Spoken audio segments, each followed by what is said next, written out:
Daniel is not standing in a palace when the vision comes. He is not watching from the safety of a peaceful kingdom. He is in exile. He knows what it means for God's people to live under foreign power. He has seen kings rise. He has served inside empires.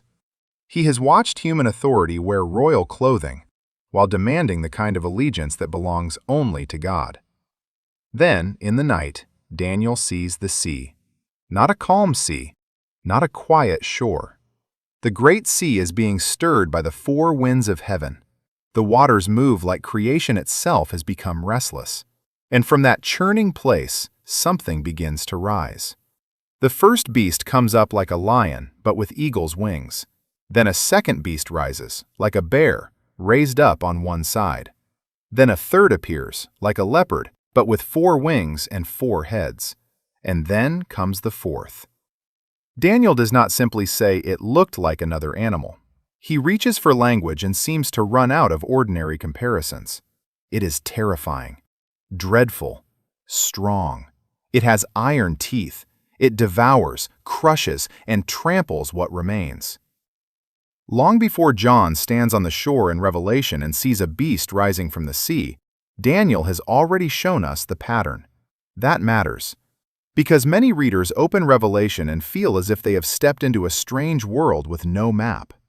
A dragon, a beast from the sea, another beast from the earth, horns, heads, blasphemous names, worship, war against the saints. It can feel as if Revelation begins a symbolic language no one can understand unless they solve the right code. But Revelation is not speaking out of nowhere. John's vision is full of earlier scripture. His images are strange, but they are not disconnected. Revelation reaches back into the Old Testament and gathers its symbols, warnings, hopes, and patterns into one final vision of worship, judgment, endurance, and victory. So when Revelation shows a beast rising from the sea, the first question is not only, who is this? A better question comes first. Where have we seen this before? Daniel saw it. Daniel saw the sea before John did. Daniel saw beasts before John did. Daniel saw horns, arrogant speech, persecution of the saints, divine judgment, and a kingdom that outlasts every empire before John wrote Revelation. That does not make every question simple. It does not mean every Christian tradition has explained Daniel and Revelation in exactly the same way. And it does not mean we should force these visions into today's headlines. This is not an attempt to identify the beast with a modern politician, a current nation, or a breaking news event. It is something more basic and far more important. Before asking who the beast is, Daniel teaches us to ask what kind of power Scripture calls beastly. That question changes the way we read Revelation, because in the Bible, beasts are not just frightening images. They reveal what happens when human power rises from chaos and refuses the rule of God. They show kingdoms becoming predatory. They show strength without righteousness. They show rule without humility. They show empires that devour, trample, boast, and demand loyalty as if they were ultimate. Daniel's vision begins in the sea, but it does not end there. The beasts rise from below. They come out of the waters. They look violent, unstable, and unstoppable. They fill the imagination with terror. But Daniel's vision will not leave us staring at the beasts. Soon, the scene will move upward. Thrones will be placed. The Ancient of Days will take his seat. The court will sit. The books will be opened. And one like a son of man will come with the clouds of heaven and receive a kingdom that cannot be destroyed. That is why Daniel is not just background information for Revelation. Daniel gives us the shape of the whole conflict. Beasts rise from chaos. They rule for a time. They speak as if heaven is silent. They make war against the saints. But above the noise of the sea, heaven is not confused. Heaven is not threatened. Heaven is already moving toward judgment, dominion, and an everlasting kingdom. So when John later sees the beast rising from the sea, he is not introducing a random monster at the end of the Bible. He is bringing Daniel's pattern back into view. And if we miss Daniel, we will likely misread Revelation. We may turn the beast into a guessing game. We may make fear the center of the vision. We may stare so long at the creature rising from the sea that we forget the throne above it. But Daniel will not let us do that. Daniel shows us the beasts. Then Daniel shows us the throne. And that is where the real key begins. Not with panic, not with speculation, not with a secret code.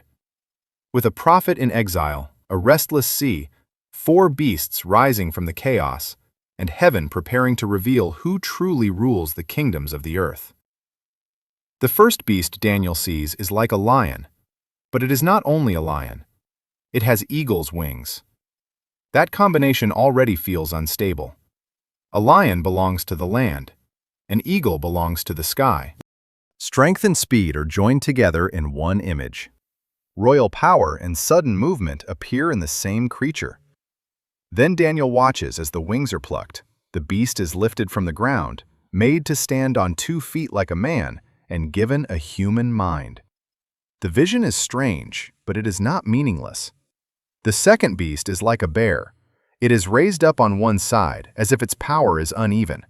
It has 3 ribs in its mouth, between its teeth, and it is told to arise and devour much flesh. The image is not peaceful. It is appetite. It is conquest. It is a kingdom pictured not first by its buildings or laws or banners, but by what is caught in its mouth.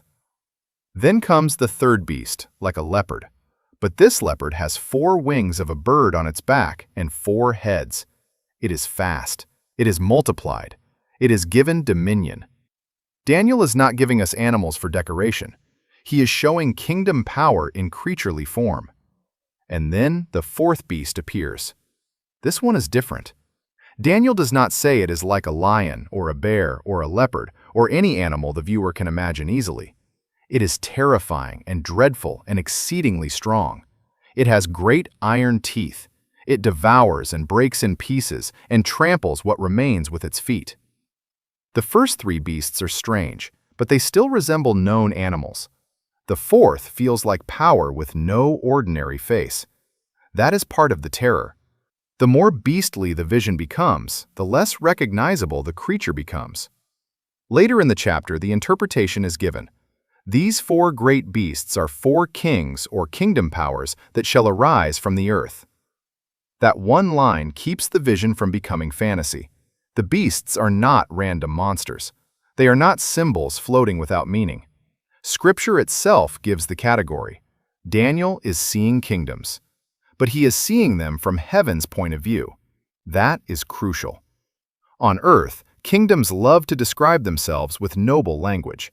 They speak of order, glory, strength, destiny, peace, greatness, and security. They put their symbols on coins, monuments, gates, banners, and public buildings. They tell the world what they want the world to see. But in Daniel's vision, kingdom power is stripped down to its spiritual shape, and what appears is beastly. A kingdom can be organized and still be predatory. A kingdom can be impressive and still be devouring. A kingdom can speak the language of civilization while acting like an animal with prey in its teeth. That is why the beasts matter. They do not merely show that empires are strong. They show what happens when power loses its humanity before God. Many interpreters have understood Daniel's beasts as a sequence of ancient empire powers, often associated with Babylon, Medo-Persia, Greece, and Rome. That historical reading has been important in Christian interpretation for a long time.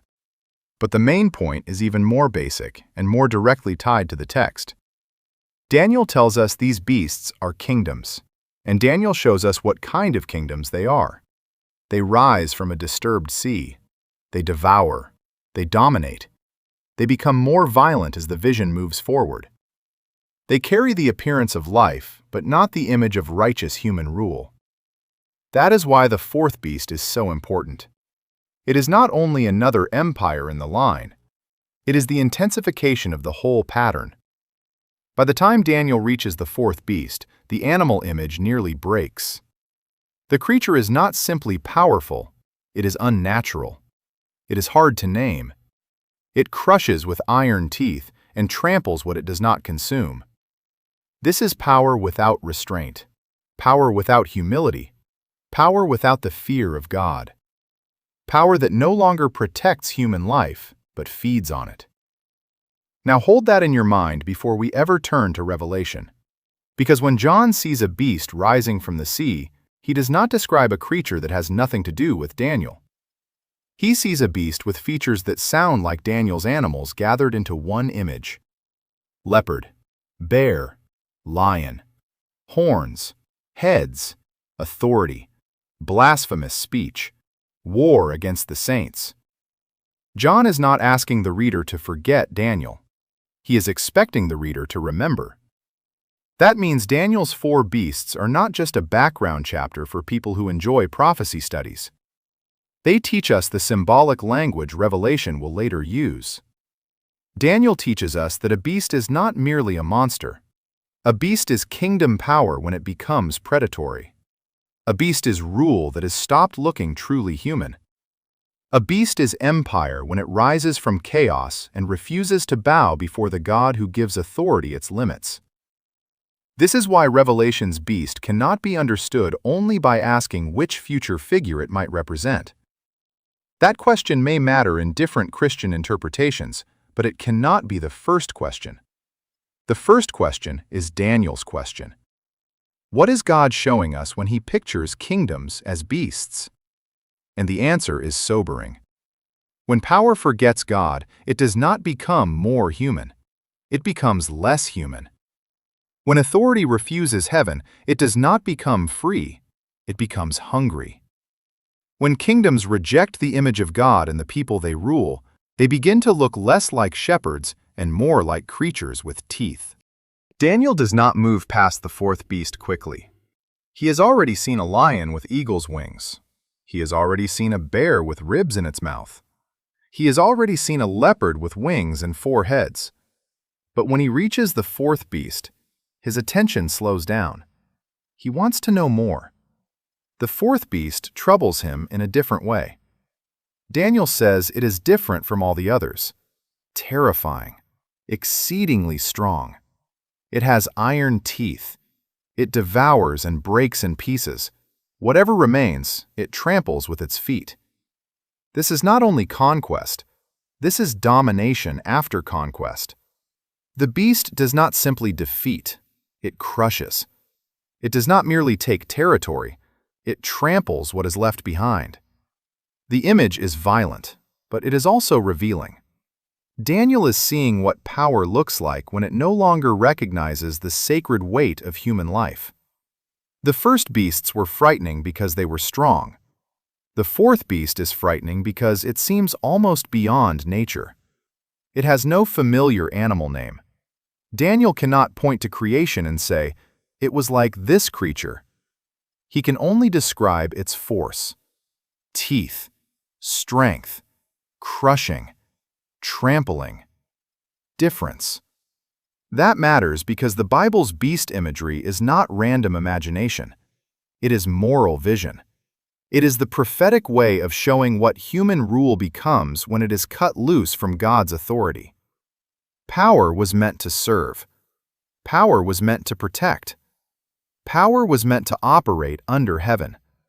But beastly power reverses that calling. Instead of serving, it consumes. Instead of protecting, it threatens. Instead of receiving limits from God, it speaks as if no limit exists.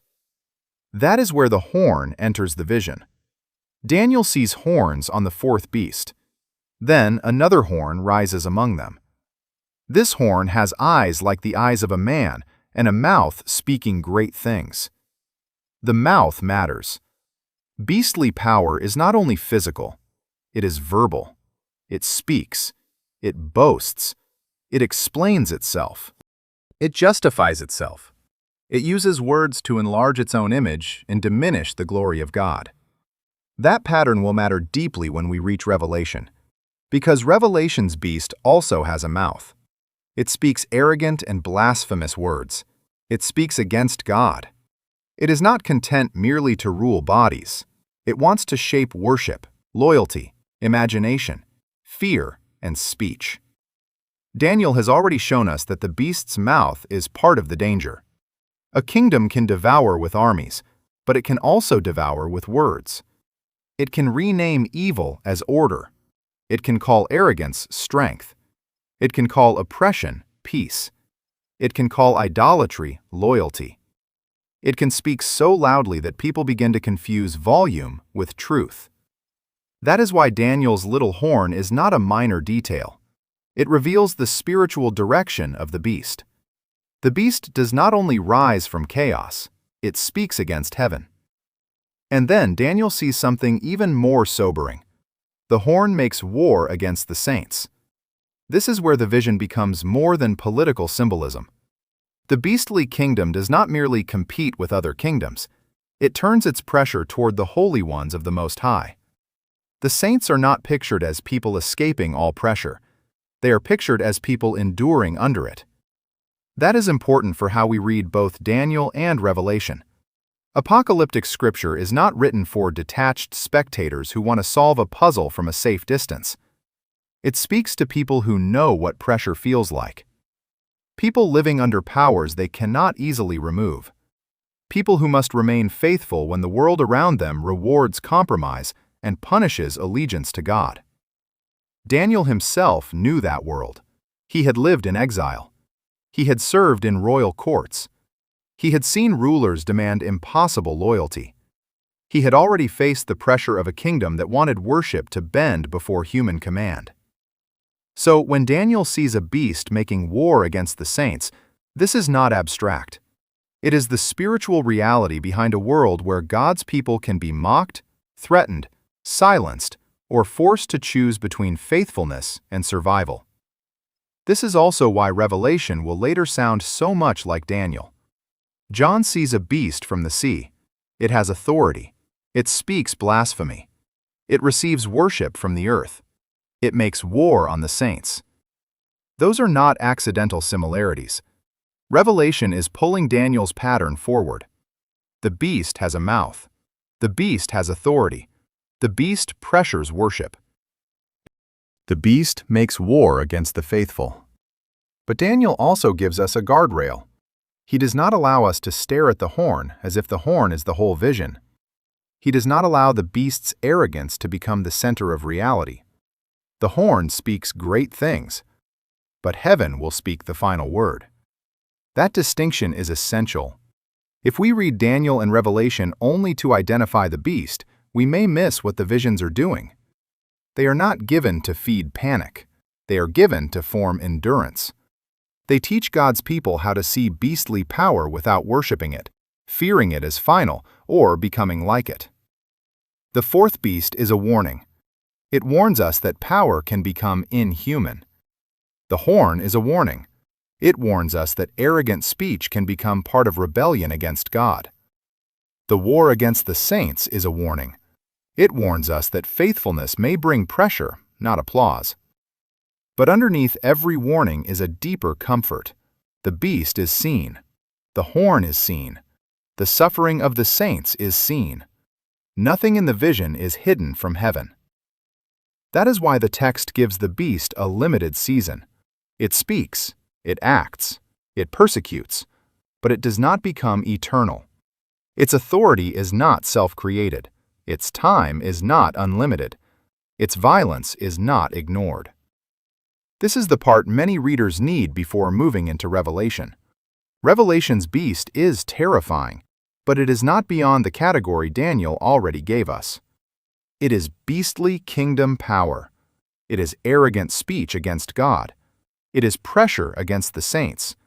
It is false worship and devouring rule. It is human power losing the image of true humanity because it refuses the rule of the true God. And that is why the next movement in Daniel is so important. The vision has shown us the sea. It has shown us the beasts. It has shown us teeth, horns, arrogance, and war. But then the scene changes.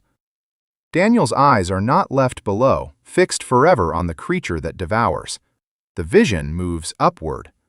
The noise of the beast does not get the final frame. Thrones are placed. The Ancient of Days takes his seat. The court sits. The books are opened. And suddenly we understand that the beast has never been standing outside God's judgment. It has only been waiting for the verdict. By this point in Daniel's vision, the viewer has seen enough to feel the weight of the terror. The sea has been stirred. The beasts have risen. The fourth beast has devoured, crushed, and trampled. The horn has spoken arrogant words. The saints have come under pressure. If the vision stopped there, Daniel chapter 7 would feel like a nightmare about the victory of violent power. But Daniel does not stop there. The vision turns. Daniel says he watched until thrones were placed, and the Ancient of Days took his seat. That sentence changes the whole scene. The sea is still real. The beasts are still real. The horn is still speaking. The saints are still under pressure. But suddenly, the vision reveals another court, another throne room, another level of authority above the noise of the earth. The beasts rise from below, but judgment comes from above. The Ancient of Days is not rushing into the scene as if heaven has just noticed the danger. He is seated. His throne is not fragile. His court is not confused. His judgment does not tremble before the beast. This is the midpoint of the vision, and it must become the midpoint of our understanding. If the viewer stops at the beasts, Daniel feels like terror. But if the viewer follows the vision all the way to the throne, Daniel becomes a revelation of limits. The beasts are real, but they are not ultimate. The noise comes from below. The verdict comes from above. Daniel describes the throne with fire, purity, and majesty. The court sits. The books are opened.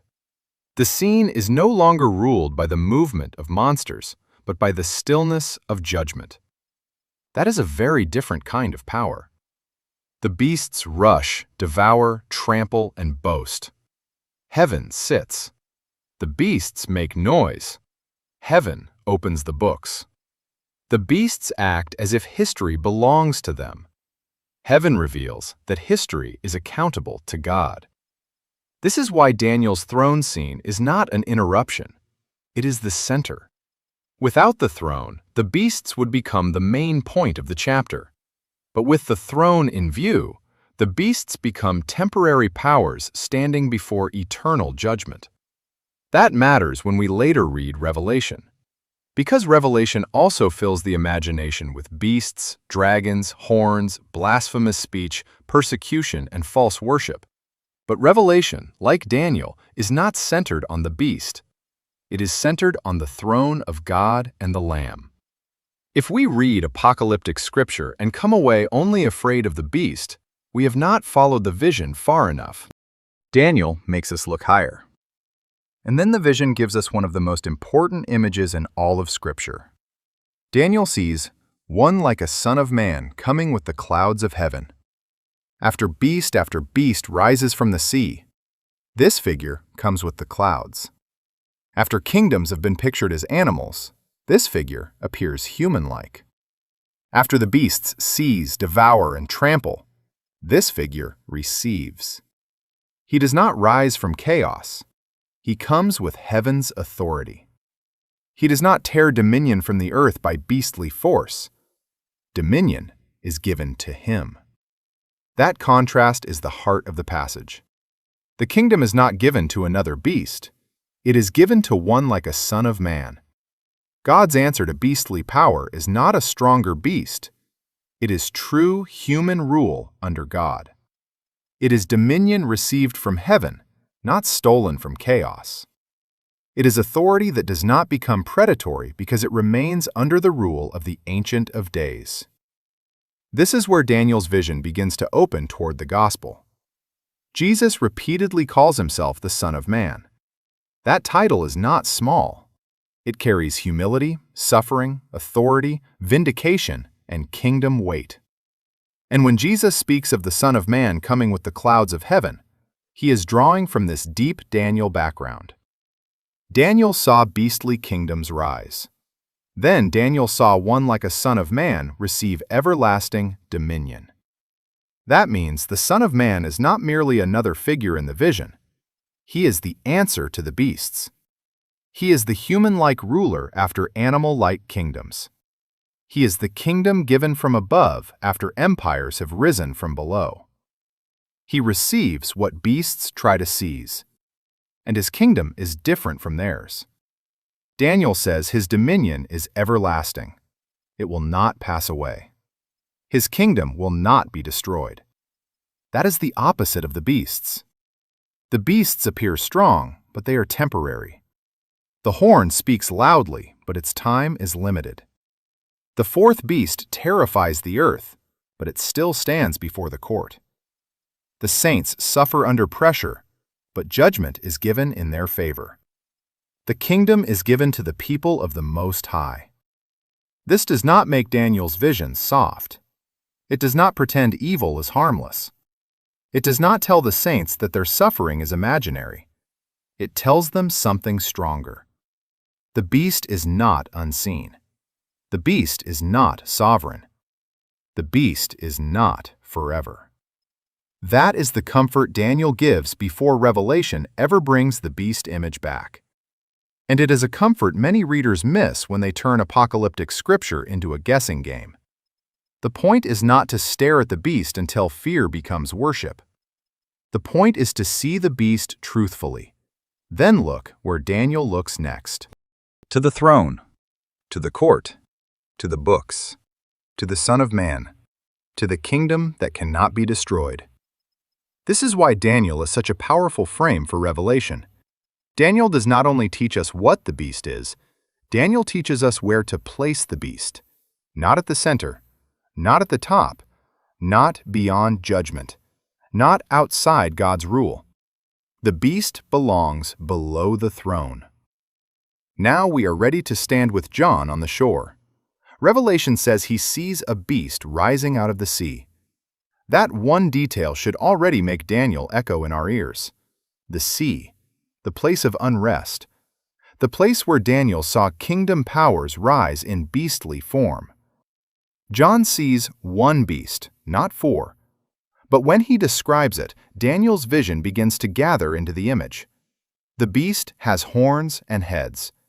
It carries blasphemous names. It looks like a leopard. Its feet are like a bear's. Its mouth is like a lion's mouth. Leopard, bear, lion. John is not choosing random animals. He is reaching back into Daniel's vision and bringing those creatures forward. But now they are not separated into four different beasts. Their features are drawn together into one terrifying portrait. That is where the title promise becomes clear. Revelation's beast begins in Daniel. Not because Daniel answers every detail in a simple chart, not because the reader can skip careful interpretation, not because every horn can be safely attached to today's headlines. Revelation's beast begins in Daniel because Daniel gives John the biblical vocabulary of beastly kingdom power. Daniel gave us beasts rising from the sea. Revelation gives us a beast rising from the sea. Daniel gave us kingdoms pictured as animals. Revelation gives us a beast with Daniel's animals gathered into one body. Daniel gave us horns and arrogant speech. Revelation gives us horns, heads, blasphemous names, and a mouth speaking proud words against God. Daniel gave us war against the saints.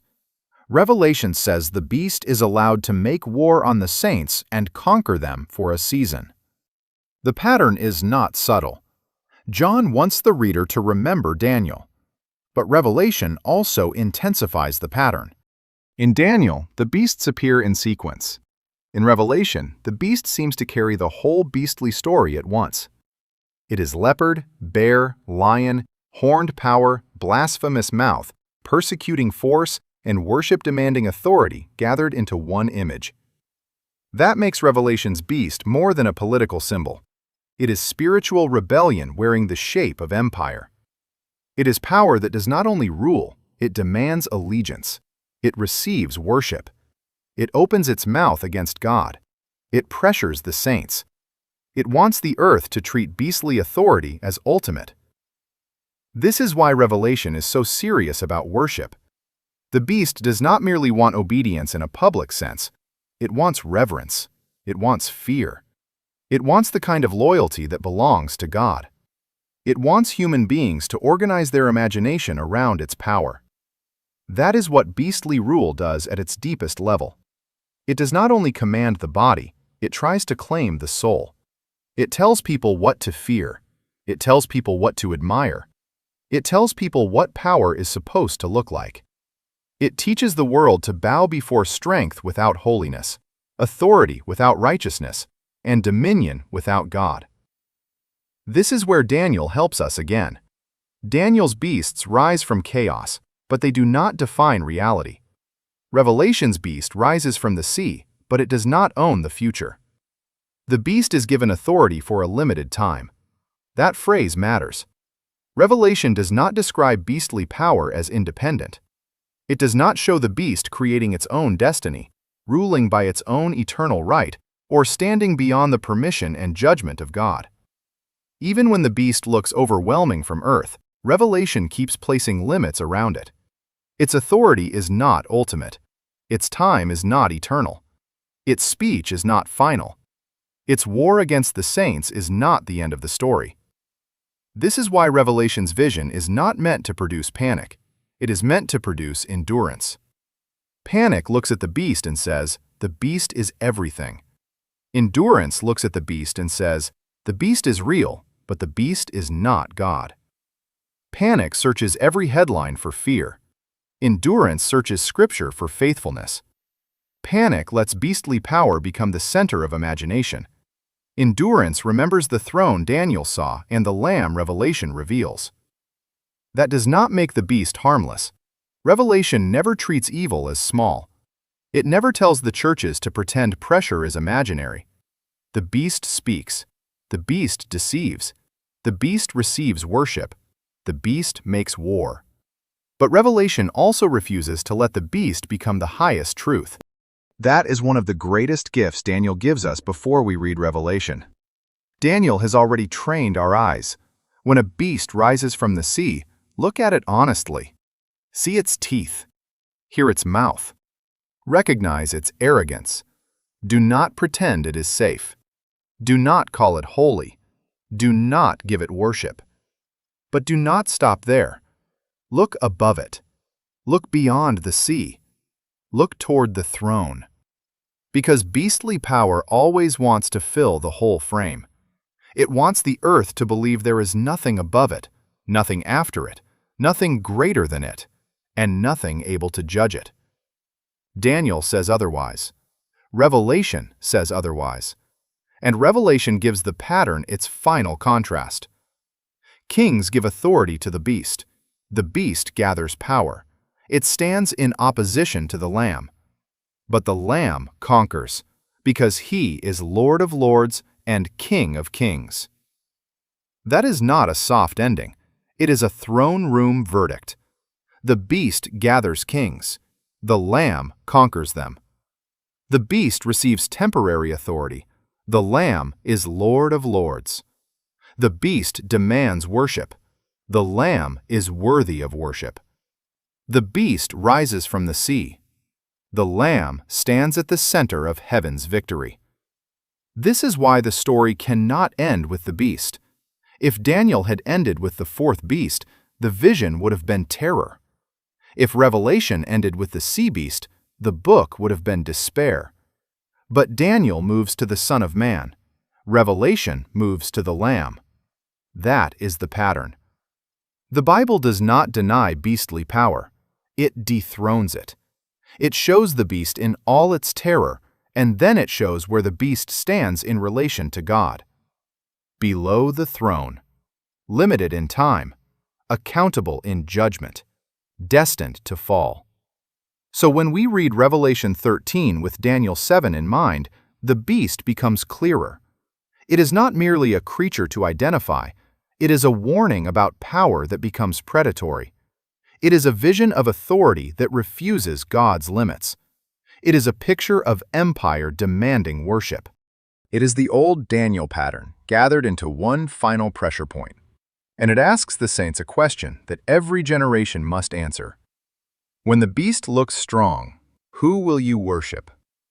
When the beast speaks loudly, whose word will you trust? When the beast demands allegiance, where will your faithfulness remain? Those questions are not meant to send the viewer into fear.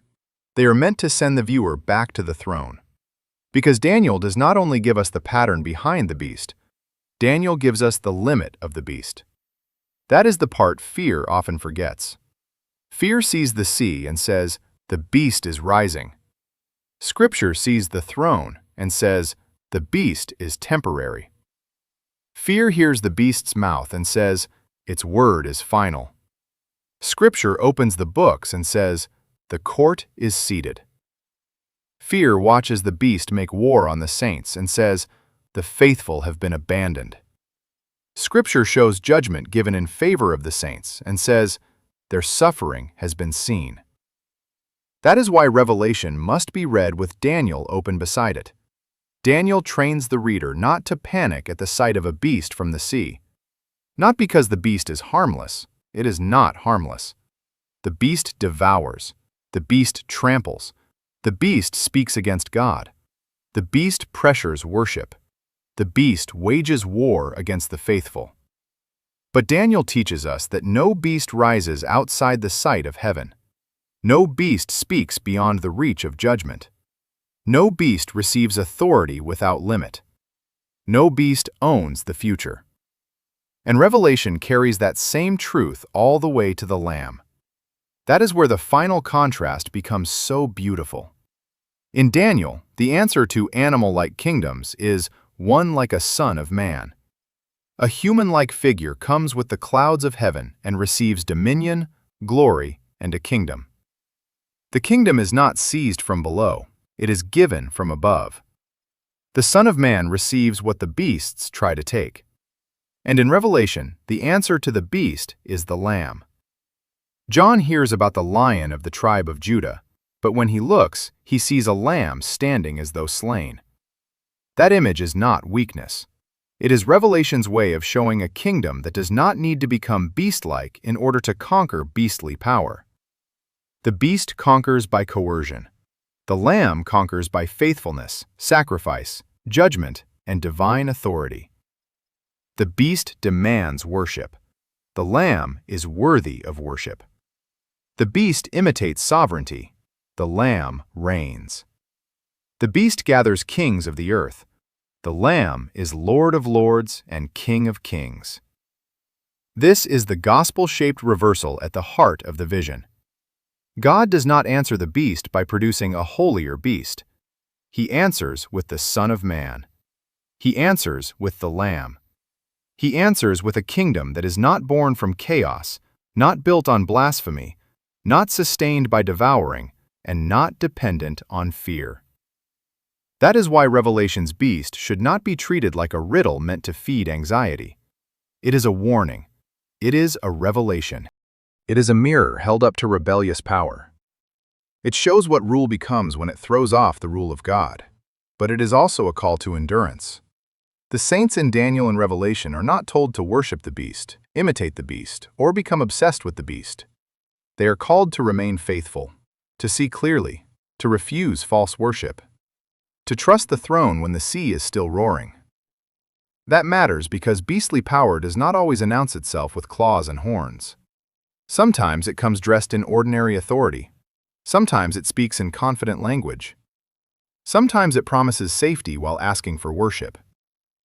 Sometimes it asks people to trade truth for survival, conscience for comfort, and faithfulness for acceptance. Every generation must learn how to recognize power that has become less human because it has rejected God. But every generation must also learn where to place that power. Below the throne, under judgment, limited in time, unable to inherit the kingdom. That is why the safest way to read Revelation's beast is not with one eye on Scripture and one eye on panic. The safest way is to let Daniel teach us the pattern. Start with Daniel 7. Watch the sea. Watch the beasts. Watch the horns speak. Watch the saints suffer. Then keep reading. Watch the thrones being placed. Watch the Ancient of Days take his seat. Watch the court sit. Watch the books open.